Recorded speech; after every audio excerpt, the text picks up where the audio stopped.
Hello and welcome to the NTI PodTalk. My name is Diane Kaler and I'm Director of Nutrition Therapy Institute.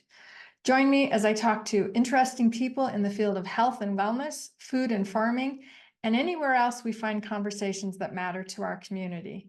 By listening, you'll learn a little about NTI and a lot about the things and people around you that make a difference for your wellness. Welcome and let's get started. Hello there, this is Diane Kaler back with another edition of the NTI PodTalk. And I am very excited today to talk to a graduate of our NTMC program, Alison Wasinger. And Alison, thank you so much for taking time out today to be with me. Yeah, thanks for having me. I'm excited. Yes.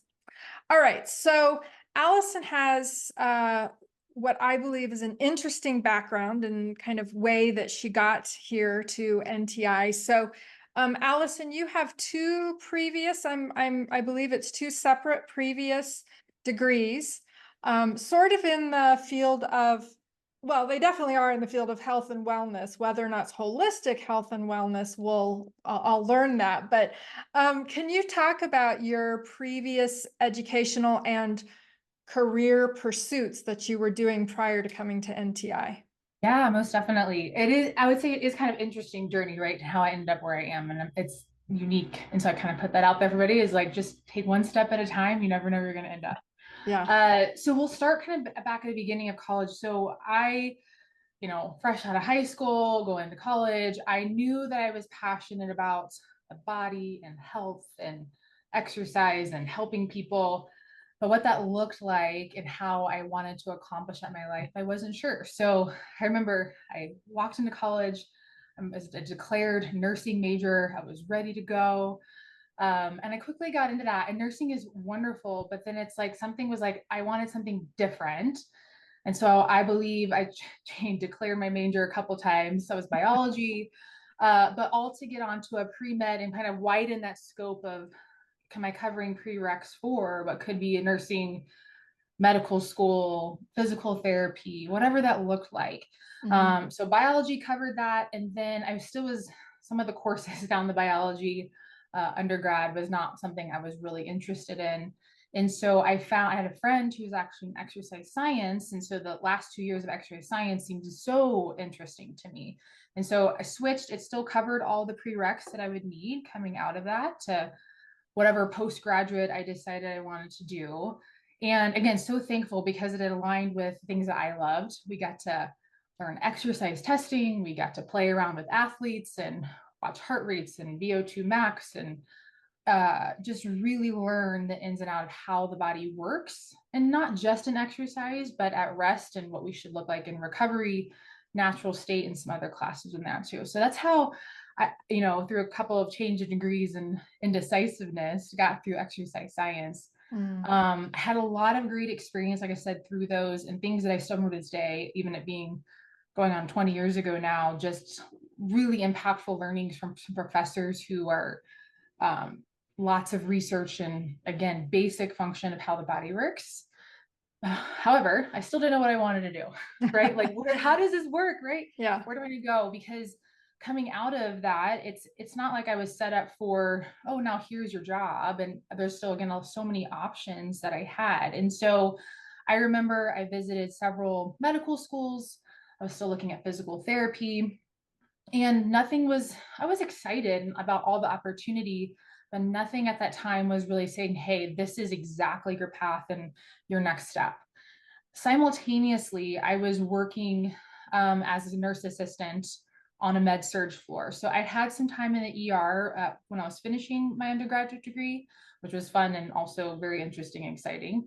But the med surge experience was people were in the hospital to stay, either for a couple days post surgery or were having some pretty serious medical issues. And so just a lot of care and attention. So personally, I was getting experience working with doctors and nurses and whatever occupational therapist or physical therapist were coming out, and definitely some registered dietitians because there was one on every floor, making sure people were meeting their standards of needs. So a lot of experience there. But what the big trigger was I saw, yes, there were people there who were really sick.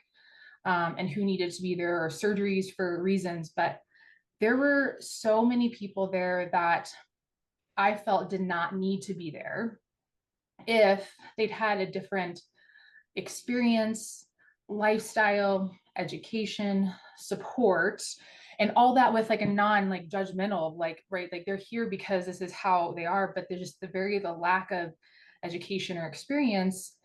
And I think even the one triggering point of like, I remember like, oh, this is what I'm going to do, or where the path I want to go is, I was taking this patient out. She'd been there for 4 or 5 days, had a serious medical incident. I believe it was a heart attack or some major lung issues. I remember she got her direct orders. Here's what you need to do. You need to stop smoking. You need to eat better.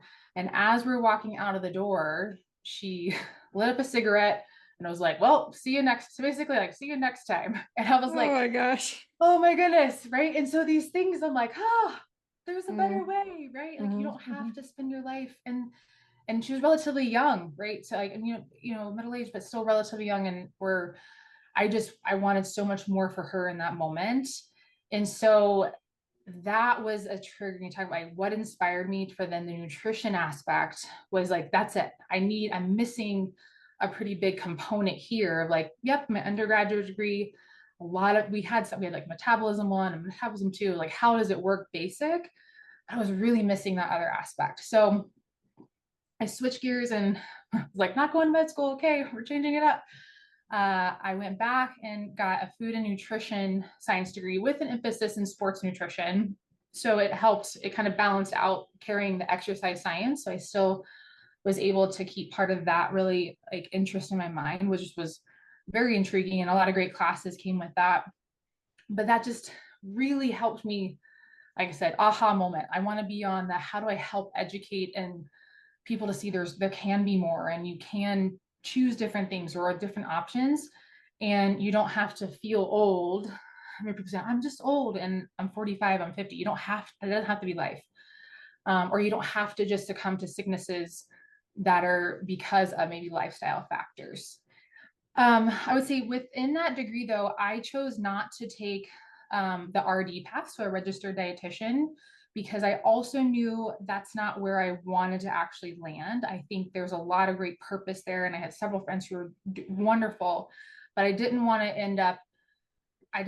that path. And so that actually allowed for me to have some very different internship experiences than a lot of my colleagues at the time. And one of those was with Florida State's Recreation Center, which my internship turned into actually a job. So then I get to work on their recreation facility, creating nutrition plans for students and faculty, teaching small seminars. So it was like my first taste of here's some education and how can we help? Again, still very like nowhere near where I am now with my knowledge, but like happy just helping people get started on their right path. And it was a really great experience of that led me, I think, continuing through my journey of how I got here in today. Mhm. So that's my education. And then my career path also kind of takes this like really unique, I would say, journey because I've had like steps and then side steps. So when I finished my undergraduate degree or my graduate degree, so I was in Florida and I was like, you know where I'm going to go? I'm going to go to Colorado. There's a lot of job opportunities there because it seems like a healthy state, right?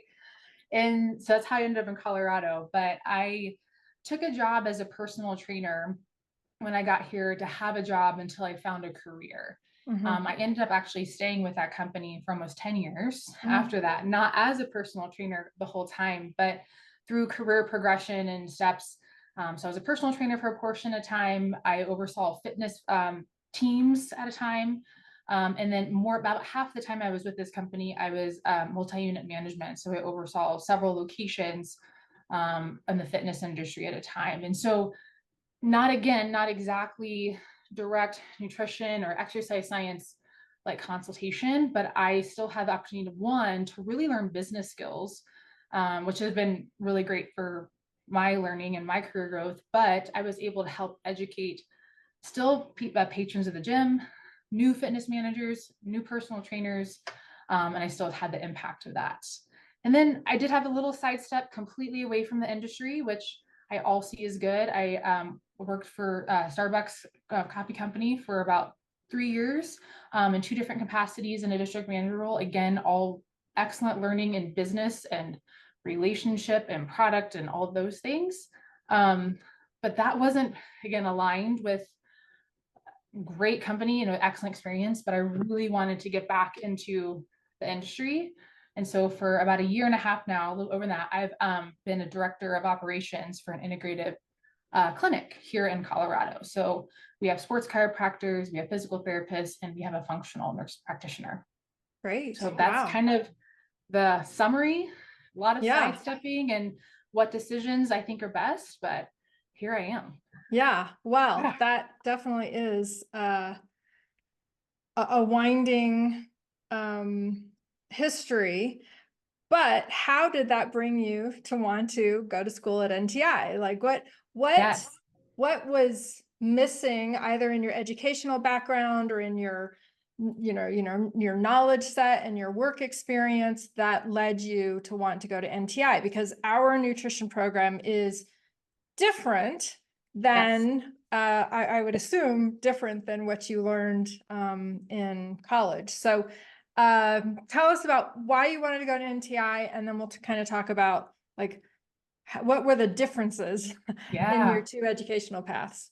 So it was, I remember it. So again, it's one of those moments of, I was working, outside the industry and talking with my husband. And I was like, I want to here's where I want to be in, 3 to 5 years. And that, how do I get there? And basically the same question, what's missing that I can't do this now? Mm-hmm. And, truthfully, I, I do have the knowledge and I've consulted enough people where I think I could have just switched my careers and done a ton of either one-on-one training and brought in my knowledge. But what I wanted was something more holistic, was what you said, Mm-hmm. right? Is because I have done a ton of research on my own and again, things I'm very passionate about. And I have stayed updated on my education because those are things that are important, not just for me to keep that up, but I have a family I want to take care of. I want to make sure I'm getting the right knowledge because there's so much out there. Mm-hmm. I was like, what am I missing? And it had been a while since I had been really fresh on, is there something new? And so I was like, I want to go back. I want to find something where I can, one, freshen up my knowledge and education. I wanted something where if I needed to, like, so if our life took us somewhere else to another state or something, I could be board certified. So that was a great point for me too. And Mm-hmm. then technically and technical from the school, I was looking for something where I did have some remote options, which thank you for having that. Yeah. Because as a full-time, work, as it's a different place where I was, 15 years ago, 20 years ago, to be able to stop everything. Mm-hmm. And so those were a couple of options that one led me to finding NTI. But then the more research I done in the programming, I felt like it helped close the gap of the knowledge I was looking for. So one, it refreshed any foundations that I needed, also anatomy, all the basics, right, too. But then it took me to the place of where what I really wanted to help, not just for myself from education, but what I want to be able to provide for others, in consulting and coaching and teaching. Mm-hmm. Yeah. Yeah. So I am curious, because it's been even longer since I was in college. And when I was in college, I actually took some like nutrition 101 courses because the school that I went to is a very like they have a large dietetics program at the school I went to. And I wasn't going for dietetics, I was going for something completely different, retail management, Yeah. merchandising, because, I wanted to work in the fashion world. And so that's kind of where that's where all my focus was. But of course, when you're in college, you have to take electives. So I thought, oh, I'll take some nutrition classes because maybe that's interesting. And it was anything but interesting. It was dry, Yes. it was boring, it was uninspiring, unmotivating. It taught me nothing about actually taking care of myself. And it could have been the age in my early 20s, but nothing about taking care of myself, nothing about taking responsibility for my own health and wellness by making better food choices. And really, I don't remember anyone saying, things about making better food choices. So all that is to get to my question, and that is, what, like, can you talk about differences in the kind of mainstream educational path for food and nutrition science, and then what you learned here? And, like you said, you were building upon refreshing some of your knowledge base, but can you talk about some of the differences that you experienced? Yeah, I think you're exactly right. I think trying to think of my course load, there was like two classes that I can distinctly remember through 7 years of like education, right? That were really around lifestyle management, but it still wasn't to the point of like where we talk through with our NTI education. So, especially we'll stick, my food and nutrition graduate degree, the courses were called carbs, fats, and proteins, vitamins and minerals, Yeah. right? Metabolism 1, metabolism 2, like those things. And so, right, all things we all need to know, like how does the Mm-hmm. function work? What does this break down Mm-hmm. to? Mm-hmm. But to your point, there, even those, it wasn't like, and then here's how you eat better to control better. Mm-hmm. There was some of that because I had the sports nutrition emphasis. So there was discussion around what to choose and how to set up plans. However, mainly around sports athletes, Mm-hmm. and still very like specific to macros, carbs, Yeah, fats, and proteins. counting How numbers. do you count those things? Like how do you count Right. the numbers? So, you know, from again, all the things I remember is there, like I said, there was some really, like I think two, just lifestyle management, but it was more from a coaching aspect too, of like, hey, here's like how people approach food, or here's how, maybe they might have some adverse to food, and like here's how it might change over time. But again, nothing about here's conventional or it's not conventional, or here's the details of like what's better for you and your food Mm-hmm. choices. Mm-hmm. Just a lot of metrics on how to get an end result to perform either at a certain level or to maintain homeostasis. Like that, like Mm-hmm. I heard that Mm-hmm. quite a bit, right? Like how do Mm-hmm. we get back to homeostasis? Right. Which again, all very interesting. And I'm thankful that I have one for a Mm-hmm. couple reasons is, working through the fitness industry, that is also language in a very fitness world too. Now there's a lot of change actually happening now, but when I was first there, heavy carbs, fats, proteins, macros. Mm-hmm. And then so difference in NTI is like what I appreciate. Again, there's a solid refresh, right? I think there's a great job of anatomy, and then here's the metabolism, and then there's definitely that science base all the way through. But for me, and what I have greatly appreciated is then again the scientific research about how do we make those better choices. And great, if Mm-hmm. our body wants this or we need this, then here are the foods that are best for that.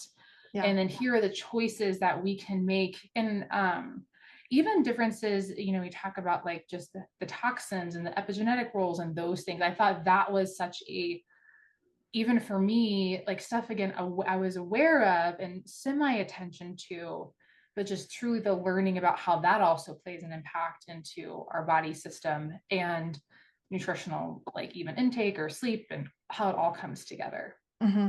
Yeah. Yeah, and I think part of it goes back to this word that both you and I have said, which is holistic. And a lot of people who aren't in this field, this holistic wellness field, don't maybe necessarily understand what that word holistic is. I'm not going to profess to have the ultimate definition of what holistic means, but it's more about, less about, like you say, like counting grams of, carbohydrates, fats, proteins. It's less about like that, and being very reductionist about, you know, this weighing your food, 6 ounces of this, 2 ounces of this, and all those kinds of things, and counting the grams of things. And it's more about understanding the role that nutrients play in the body. And then, as you just said, understanding what are the reliable food sources for those nutrients so that we can actually achieve the benefits of that not only benefit a particular thing, like, very, again, reductionist, like this is beneficial for, muscle energy, whatever, if we're, in the sports exercise physiology framework. But it's like, yes, it's good for muscle, but the heart is a muscle. We've got muscle lining our GI tract, so it's also good for GI function. It's also good, so like we expand on how nutrients and the biochemical pathways that nutrients participate in are beneficial for the body as a whole, and not just one system or one thing, and so that's kind of the way I describe it. And I think also we are very as trained holistic nutrition professionals, we're very comfortable with deviating outside the very narrow mainstream belief about nutrition guidance. And we're like, yeah, we're gonna sort of question some of those things, and with a science-based approach, figure out ways in which we can expand on that and go beyond that and be more comprehensive and holistic.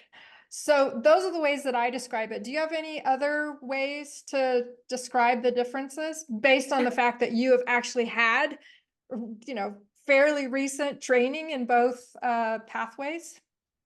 No, I think I would agree with you too. It's your point of like, I like how you said we're comfortable now coming out of this narrow approach, because Yes. it can be so narrow, no matter, and like I said, and then people have certain beliefs of their narrow versus this narrow, like, right. And so it's how do we combine all of it? And it's been so refreshing, I even for me too, because I think actually now really going through the program, it's like, even though it took me quite some time to go through it because I did one class at a time, but like feeling the like, oh, this is okay, right? Because it had been so like carbs, fats, and protein driven, Yeah. or business, or like those type of things, or maybe this isn't as scientifically based as I feel it is. It is because like things just weren't making sense. But yeah, how do we address the body as a whole? Because there's so many things that I questioned and again done my own research on. Is this very structured diet, but I'm like, how can this be good for X, Y, or Z? Right? Like this, okay, this makes sense what you want to your point, accomplish in like building muscle. But let's think about the impacts you're having on other systems in your body, right? We can train this part to be great, but if we're compromising like major systems or other part of our lifestyle, is this worth it? To either look good or run faster or sleep better, whatever, we have to again address everything and then find that happy medium that's going to meet us holistic, like to the person. I'm like the person as a whole. I want to talk to you as the whole human being. And like, yes, you have this goal, but here, what are you as a whole human, and how do we want to move that forward? So yeah, absolutely.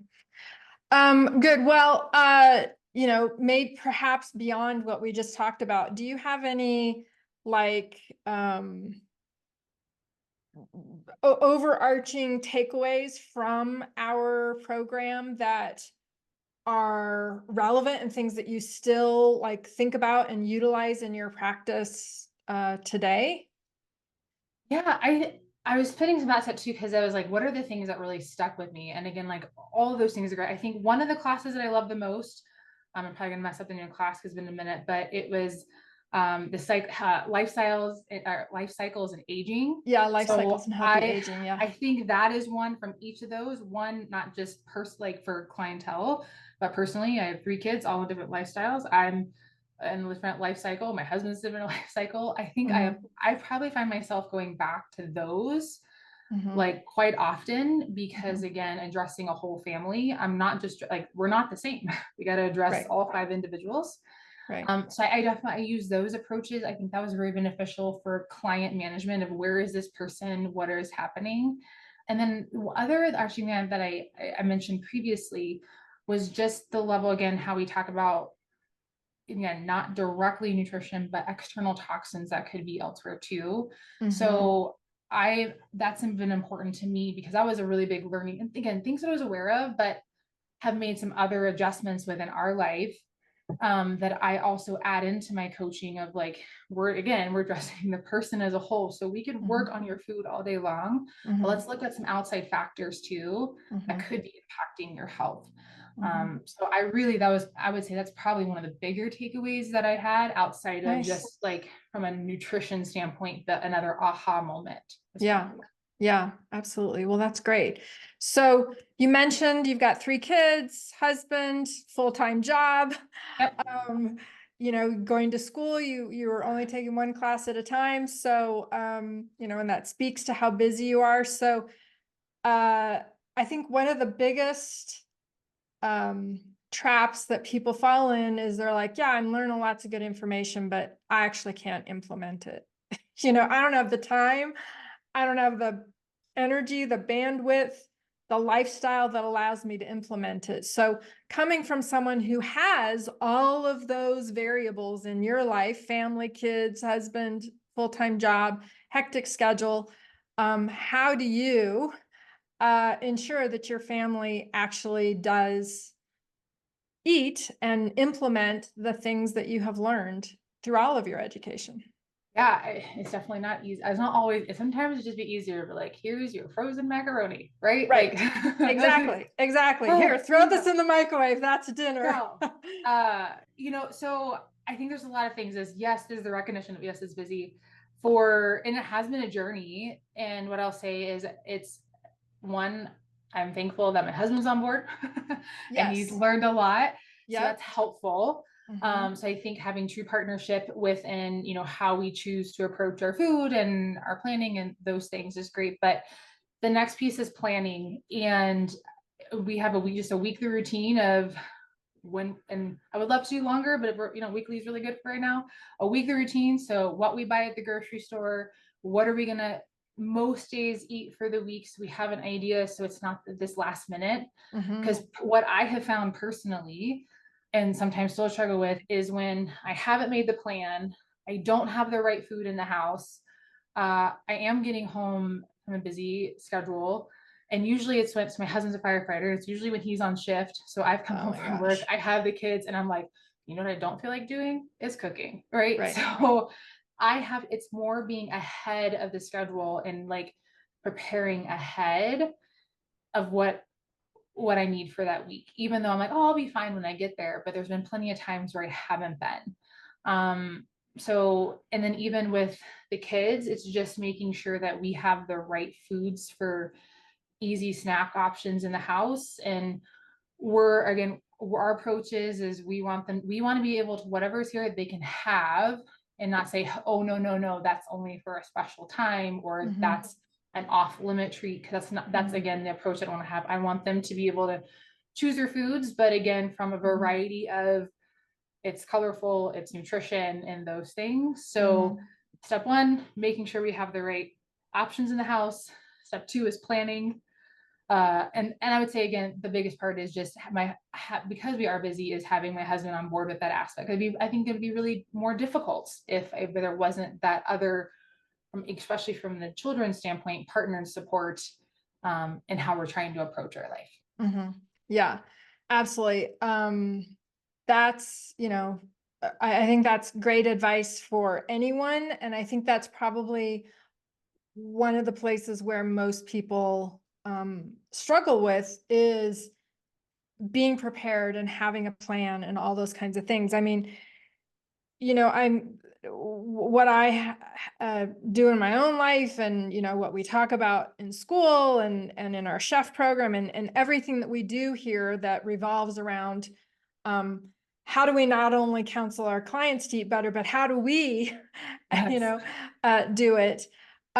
Is that planning and being prepared and only keeping in the house the things that, if you have to do it as a last minute, like convenience because you're running out of time, it is still going to be a good choice, right? You can still give your kids the opportunity to choose, as long as you have, as the adult, made the decision of all the things that they're going to have to choose from.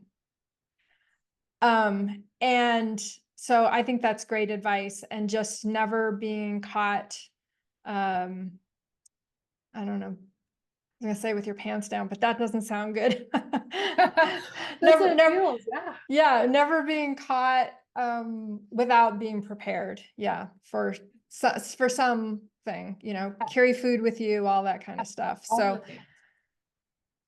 all right. So I assume that because of your exercise, kind of your early passion for exercise and exercise science and just exercise for yourself, I'm assuming, as something that you do in your life to maintain, health for yourself.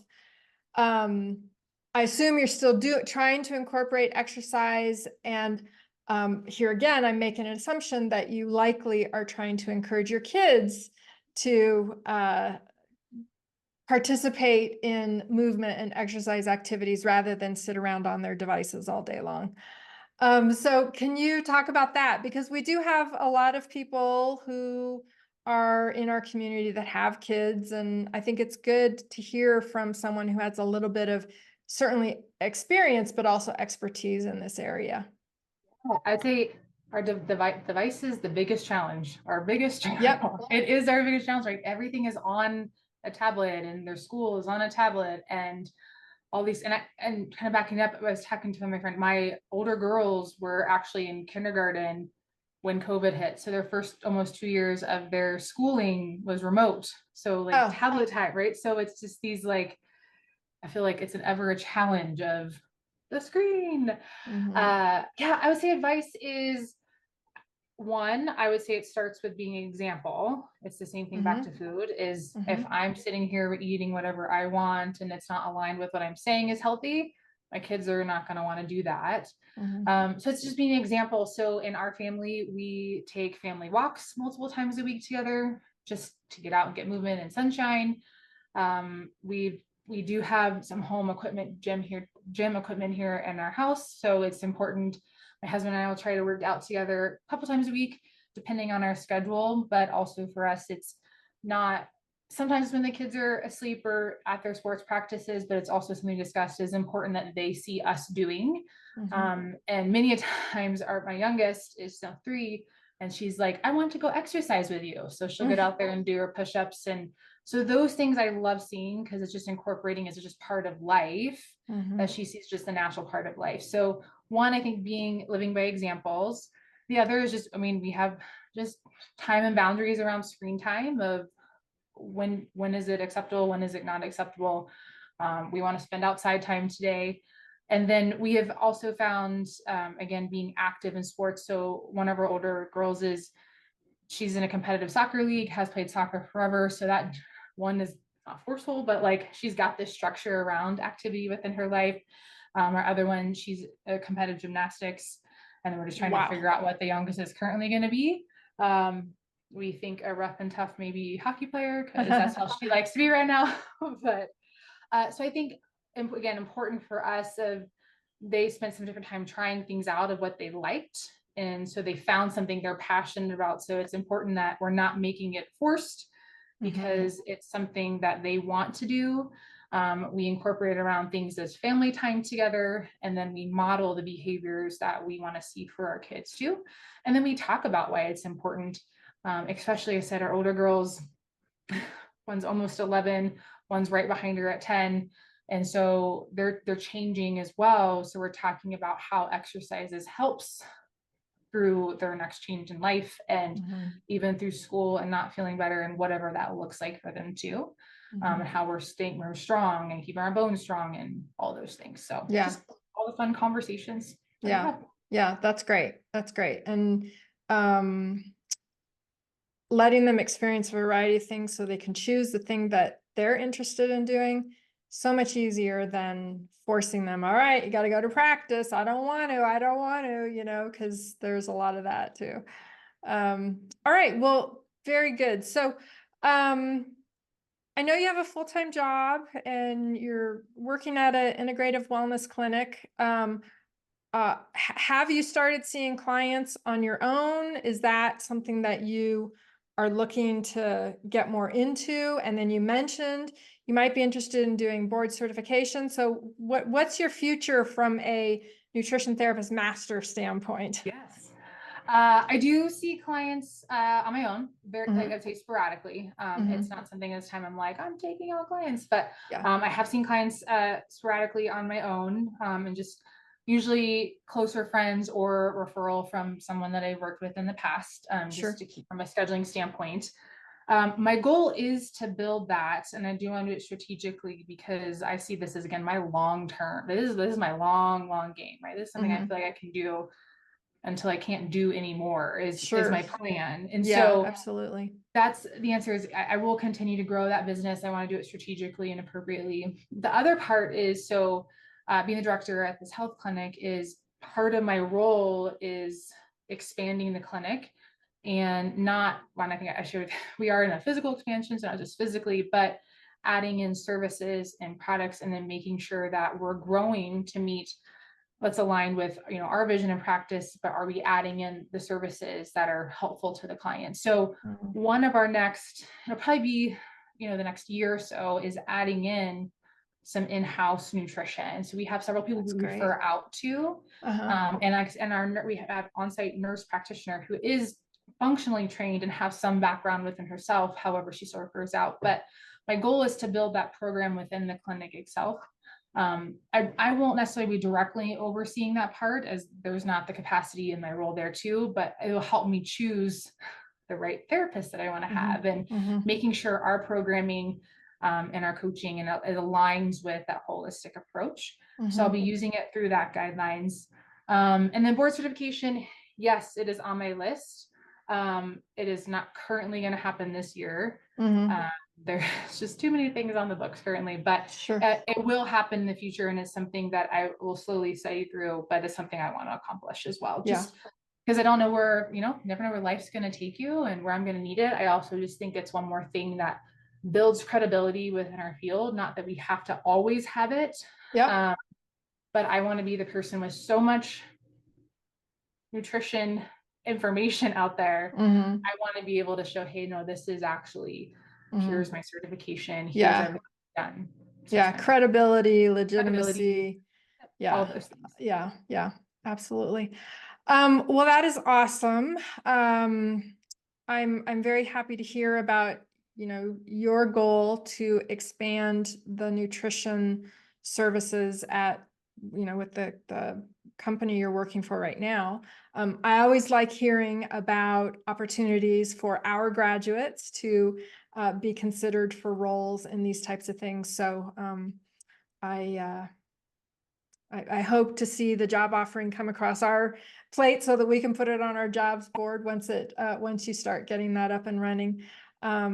But anyway, this has been a really interesting conversation. I've really enjoyed hearing about your past and uh, the fact that you have a previous food and nutrition science background, but you still chose to get this concentrated education in holistic nutrition to add to and build upon and expand your previous foundation. I so much appreciate that. So anything else that you want to add? I don't know, you said you're not, sort of open for business, taking on new clients, but do you have any contact information that you want to put out? And it's totally fine if you don't have anything, totally fine, but is there anything you'd like to add?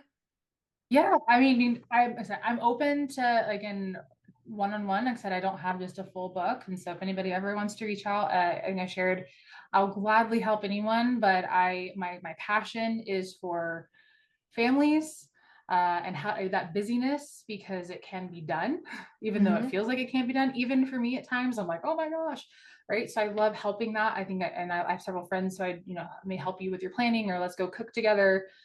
So anybody who wants guidance around those things, happy to do that. I think the thing that I actually really didn't get to share is my other passion is, I did mention my husband's a firefighter, but over the past like 5 years, we just really been talking about his nutrition and sleep habits and we've been working on some stuff too.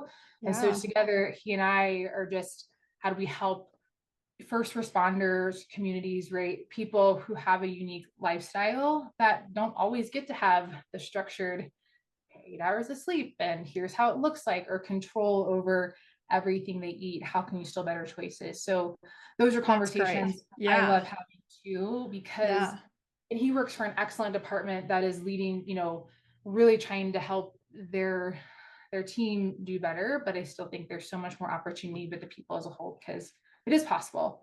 mhm, But it's just, again, choices and being prepared. So those are mhm, also conversations that I love to have. mhm. Great. That's awesome. Nice. All right. Well, did you want to give contact information or no? Yes. So if Okay. yeah, do you mean to share that now? Yeah. Yeah, Yeah. yeah. Perfect. Mhm. It's just wasingerallison@gmail.com. So WASINGERALISON@gmail.com. Shoot me Great. an email. Great. Thank you. All right. Well, I